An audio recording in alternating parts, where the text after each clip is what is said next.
The humanitarian situation in Sudan has been deteriorating rapidly since violence broke out 12 days ago. People say they are running out of food, water and medicine. We are really suffering. Grain mills are closed, and we cannot grind our stock of wheat. Most basic commodities are absent, and if they are available, the prices are very high. Living conditions are very dire for everyone. Prices have soared and means of transportation are almost gone.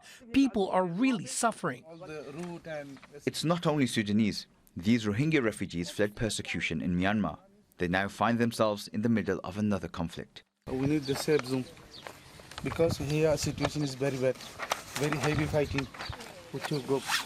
So we need the rescue anywhere, need a safe zone. Some people have managed to escape. A boat carrying 1,600 citizens of 50 countries has docked in Jeddah in Saudi Arabia. And the United Nations says at least 20,000 people have arrived in Chad.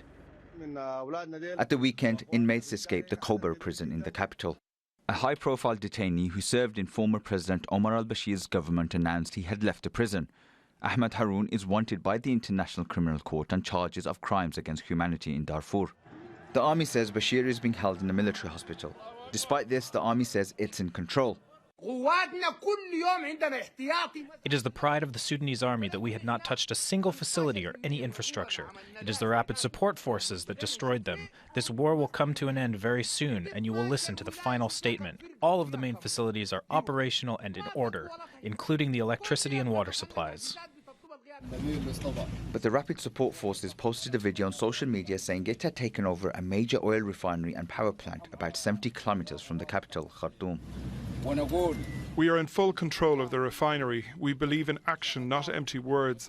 This is not the time for their nonsense. We control the majority of the country, north, south, east and west. We have 200% control over Sudan.